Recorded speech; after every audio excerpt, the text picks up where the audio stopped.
నమ్మిన వారు, మీ భక్తులు, మీ ఫాలోవర్స్ ఎవరైతే ఉన్నారో శంకు చక్రాలని తీసుకోవడం చాలా పెద్ద ఎసెట్గా భావిస్తారు. అసలు శంకు చక్రాలు తీసుకోవలసిన వాళ్ళకు ఉండాల్సిన అర్హతలు ఏమన్నా ఉన్నాయా? తీసుకున్న తర్వాత వాళ్ళు ఎలాంటి ఫాలో అవ్వాల్సి ఉంటుంది స్వామి? శంకు చక్రాలు తీసుకోవడానికి ప్రత్యేకమైన అర్హత అనేది ఒకటే, తీసుకోవాలనే కోరిక ఒకటి ఉంటే చాలు. అదర్వైజ్ మిగతా అర్హతలు అంటూ ఏముండవు. సాధారణంగా ఎవరికైనా భయం కలిగేది ప్రపంచంలో ఏ ప్రాణికైనా దేనివల్ల భయం వస్తుంది? మరణం వల్ల. ఎగ్జాక్ట్లీ, చావు. అవును. దీన్నిచ్చే ఒక దేవత ఉంది అని మనకి వేదాలు చెప్తున్నాయి. ఆ దేవతని ఏమంటారు? మృత్యుదేవత అని. మృత్యుదేవత. ఈ మృత్యుదేవత నుంచి ఎవడైనా తప్పించుకోగలడా? తప్పించుకోలేడు. మృత్యుదేవత ఎక్కడికి తీసుకెడుతుంది? మన గ్రంథాల ప్రకారం స్వర్గానికో నరకానికో. నరకానికో. సాధారణంగా మనం చేసే పనులన్నీ ఎవడు ఏ పని చేసినా రాసేవాడు ఎవడో ఒకడు ఉంటాడట. ఏమంటారు వాడిని? బ్రహ్మ రాయుడు. బ్రహ్మ పుట్టిస్తాడు. చేసే పనులన్నీ రాసేవాడు ఒకడు ఉంటాడు. మనం చేసే ప్రతి పనిని రికార్డ్ చేసేవాడు ఒకడు ఉంటాడు. అదే చిట్టాపద్దులు రాశారని పేరు ఏదో ఉందండి. మీరు మీరు నాకు క్వశ్చన్ పేపర్ ఇచ్చినట్టు. చిత్రగుప్తులు వారు. ఎగ్జాక్ట్. అమ్మా బతికిచ్చారు. మీ ముందు ఎక్కడ నేను ఇదైపోతానని టెన్షన్ పడ్డాను సార్. చిత్రగుప్తుడు ఉంటారు. ఆ చిత్రగుప్తుడు రాసిన దాన్ని బట్టి తీసుకువెళ్ళడానికి చివరిలో ఎవరో ఒకడు వస్తారట. అవును. ఎవరు వస్తారు? యమధర్మరాజు. ధర్మరాజు అందరి కోసం వస్తాడే, విఐపీస్ కోసం వస్తాడే. మామూలు వాళ్ళందరి కోసం వచ్చేవాళ్ళు యమ భటులు వస్తారు. వాళ్ళు ఏ ఊరికి తీసుకెడతారు? నరకానికో స్వర్గానికో వాళ్ళు చేసిన పనులు బట్టి. వాళ్ళకి వీసా నరకానికే ఉంటుంది. వాళ్ళకి మిగతా వాళ్ళకి ఉండదు. రైట్.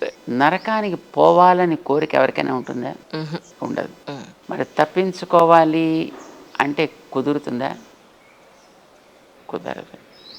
నేను చాలా మంచివాడిని సార్, నన్ను వదిలేయండి సార్, నన్ను పట్టుకోకండి సార్ అంటే వదిలేస్తారా వాళ్ళు ఎవరైనా? లేదు. ఇంకో 4 తన్ని మరీ లాక్కుపోతారు. సో యమదూతల నుంచి కానీ లేదు యమపాశాన్ని నుంచి కానీ తప్పించుకోవాలి అంటే మనం చేయాల్సినటువంటి పని ఏమి? ఉదాహరణకి పోలీస్ పట్టుకుంటాడు అనుకోండి ఎవరినైనా. ఎందుకు పట్టుకుంటాడు పోలీస్? డ్రైవింగ్ లైసెన్స్ లేకపోతే, ఏదైనా హెల్మెట్ లేకపోతే, మనం నియమాల్ని సక్రమంగా పాటించకపోతే. పోలీస్ పట్టుకునేటప్పుడు నన్ను పట్టుకోవచ్చు సార్, నేను చాలా మంచివాడిని అని అంటే వదిలిపెడతాడా? వదలడు. మరి పోలీస్ పట్టుకోవద్దంటే ఏం చేయాలి? నిబంధనలన్నీ కరెక్ట్గా పాటిస్తే. ఏ నిబంధనలు?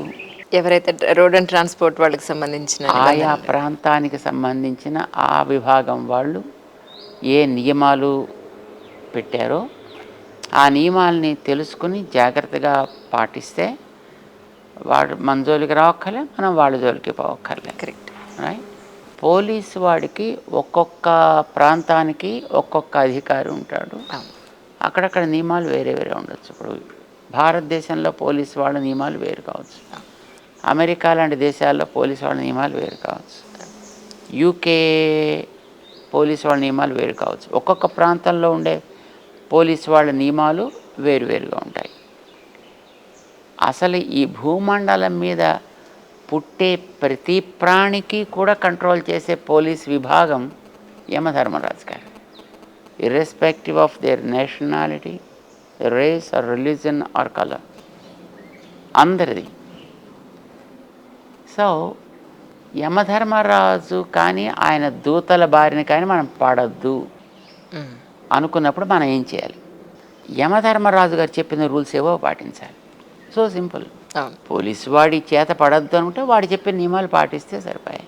సో ఆల్సో యమధర్మరాజు బారిన మనం పడద్దు అని అనుకుంటే యమధర్మరాజు చెప్పిన నియమాలు పాటిస్తే సరిపోతుంది. భారతంలో యమధర్మరాజు చెప్పిన కొన్ని నియమాలు ఉన్నాయి. ఇలాంటివి చేస్తే మనం వాళ్ళని పట్టుకోక్కర్లేదు అని చెప్పాడు. అజామిళుడు అని ఆయన కథ మనకి భారతంలో చెప్తుంటారు, భాగవతంలోనూ. అంటే వాడు చనిపోయినప్పుడు యమదూతలు వచ్చారు, విష్ణుదూతలు వచ్చారు. వాళ్ళకి పెద్ద ఆర్గ్యుమెంట్స్ జరిగాయి. కొన్ని హీట్ ఎక్స్చేంజెస్ కూడా జరిగాయి. కానీ చివరికి విష్ణుదూతలు అతన్ని తీసుకుని వెళ్ళిపోవాల్సి వచ్చింది. యమదూతలకి పాపం అది కొంచెం డిస్కంఫర్ట్ అని అనిపించింది వాళ్ళకి. ఆ రోజు కథ అలా గడిచిపోయింది. ఇది మర్నాడు యమదూతలు మళ్ళీ బయలుదేరుతారు.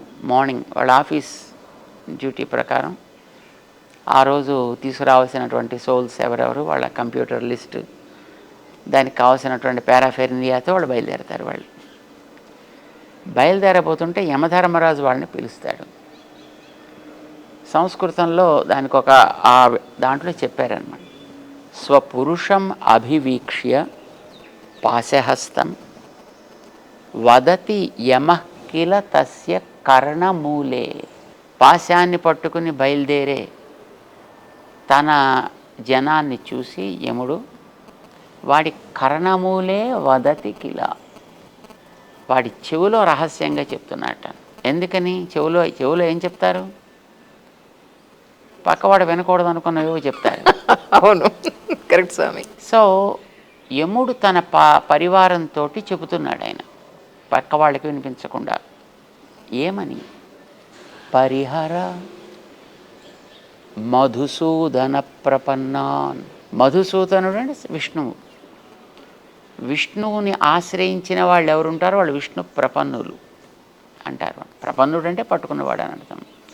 విష్ణువుని ఆశ్రయించుకున్న వాళ్ళు వైష్ణవులు. అలాంటి వాళ్ళని పరిహర, వదిలేయి, వాళ్ళ జోలికి పోకు. ఏం సార్ అంటే ప్రభురహం అన్యనృణాం నా వైష్ణవానాం. నేను ఇతరులకి ప్రభువుని, వైష్ణవులకు కాదు.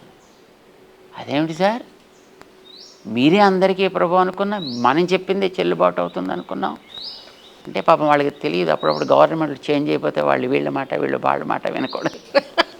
నిన్నటిదాకా ఇక్కడ సలాం కొట్టినవాడు ఆ రాత్రి అక్కడి నుంచి పక్క పోయి సలాం కొడతాడు. సో మీరే అందరికీ ప్రభువు కదా సార్ అన్నాడు వాడు. ప్రభురహం, నేను ప్రభువునే, కానీ అన్యనృణాం నా వైష్ణవానాం అన్నాడు ఆయన. అంటే వాళ్ళకి ఇప్పుడు పెద్ద ఆశ్చర్యం. ఇప్పుడు ఇదేంటి, వైష్ణవులకి మనం ప్రభువులం కాము, మన వాళ్ళ మీద ఏం చేయడానికి వీల్లేదు, అసలు వాళ్ళని టచ్ చేయడానికి వీల్లేదు, మరి వాళ్ళు కనిపిస్తే ఏం చేయాలి సార్? నీబాంచన్ కాలు మొక్కుతా అని వెళ్ళిపోండి అన్నారు. అయ్యా, వాళ్ళని నమస్కారం పెట్టి చక్కగా పక్కకి తొలగండి అని చెప్పాడు ఆయన. సో వాళ్ళకి it was a great surprise to them.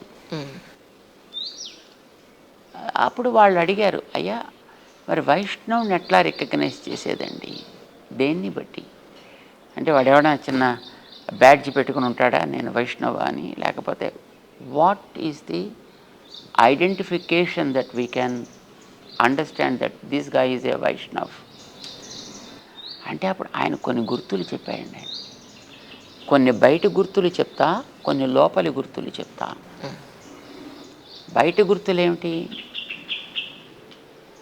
ఏ కంఠ లగ్న తులసి నళినాక్షమాలా, ఎవడైతే తన మెడలో తులసి మాల కానీ పద్మ బీజాల యొక్క మాల కానీ ధరించి ఉంటాడో, సో అది ఒక గుర్తు. ఏ బాహుమూల పరిచిహ్నిత శంఖ చక్రాహ, ఎవడు తన భుజాల మీద శంఖ చక్రపు చిహ్నాలను ధరించి ఉంటాడో, ఏవా లలాట ఫలకే లసదూర్ధ్వపుండ్రాహ, ఎవడి నుదుట ఊర్ధ్వపుండ్రము ధరించి ఉంటాడో, తే వైష్ణవాహ, వాళ్ళని మన వైష్ణవులు అని అంటామా?